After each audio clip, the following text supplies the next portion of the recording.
मंडळी, दक्षिण भारतात डोसा या पदार्थाला खूप आवडीने बनवलं व खाल्लं जाते. तसेच डोसा बनवण्याचे वेगळे प्रयोग वापरण्यात येतात. तर आज आपण असाच एक प्रयोग केला आहे, मुगाच्या डाळीचा डोसा.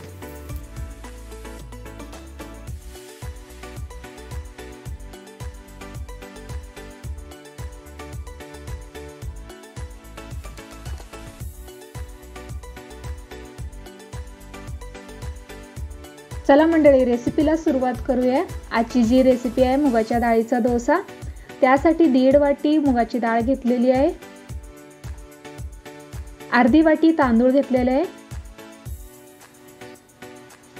4 चमचे हरभरा डाळ घेतलेले आहे. आता यामध्ये ना 1 ते 2 वेळेस स्वच्छ धुवून घ्यायचं. 1 ते 2 वेळेस.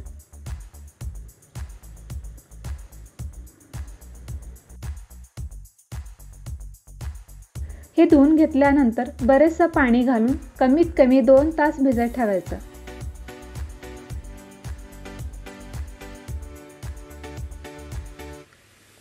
आता हे 2 तास झालेले आहेत.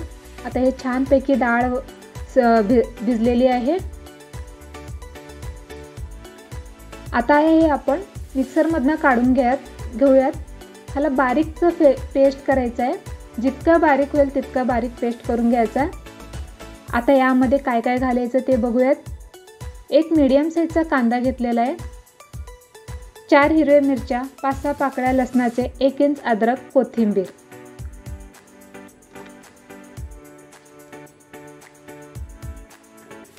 एक चमचा जिरे घेतलंय, 4 चमचे रवा घेतलेला आहे बारीकसं. रव्यामुळे ना कुरकुरीतपणा येतो डोस्याला. ज्या पाण्यामध्ये भिजत घातलेलं ते पाणी ह्यामध्ये घालून थोडं पाणी घालून हे मिक्सरमधनं काढून घेऊ शकता. तेच पाणी वापरायचं. आता हे बारीकसं पेस्ट झालेलं आहे, तुम्ही बघू शकता.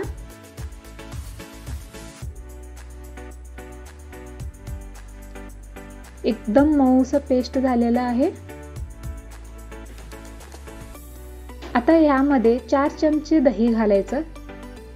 4 चमचे दही घेऊन वाटीमध्ये पेस्ट करून घ्यायचं. त्याचं आपण ह्या डोस्यामध्ये इनो सोडा नाही वापरणार आहोत.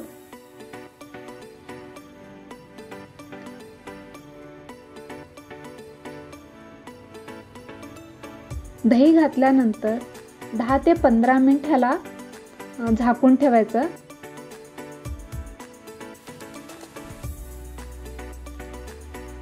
आता ह्याला ना 10 ते 15 मिनिट असं छानसं फेटून घ्यायचं. एकसारखं फेटून घ्यायचं. आपण इनो सोडा वापरणार नाही आहोत ना, त्यामुळं ना ह्याला फेटून जितकं चांगलं फेटून घ्याल तितकं छान डोसा बनतं.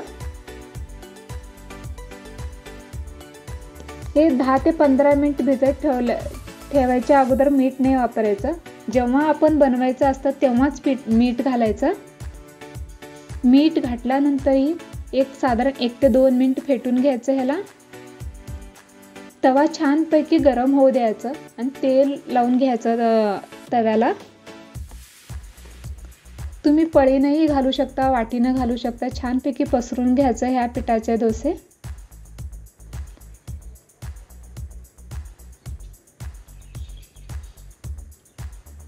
अशा पद्धतीनं डोसा घालून घ्यायचं.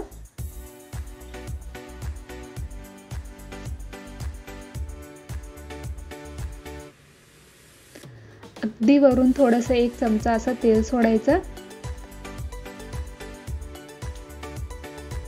आता हे छानसं पैकी एक साईडनं भाजलं गेलं आहे.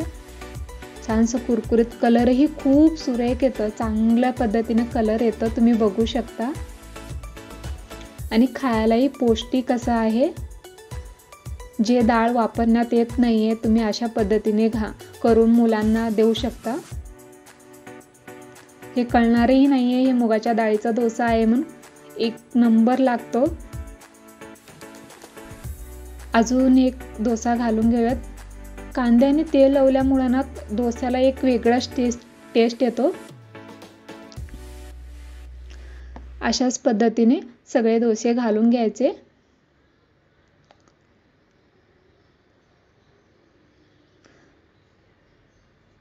कधीतरी टाईम नसल्यामुळे कमीत कमी वेळामध्ये होतं. कमीत कमी नाही म्हटलं तरी ह्या डाळीला 2 तास तरी भिजत ठेवावं लागेल.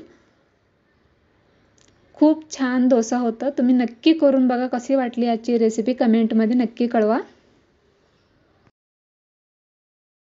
तर मंडळी, बनवून बघा ही रेसिपी आणि कमेंट करून सांगा कशी बनली. तर मग पुन्हा भेटू एक नवीन व्हिडिओसोबत. तोपर्यंत खात राहा, हसत राहा आणि बघत राहा एक चमचा स्वाद. धन्यवाद.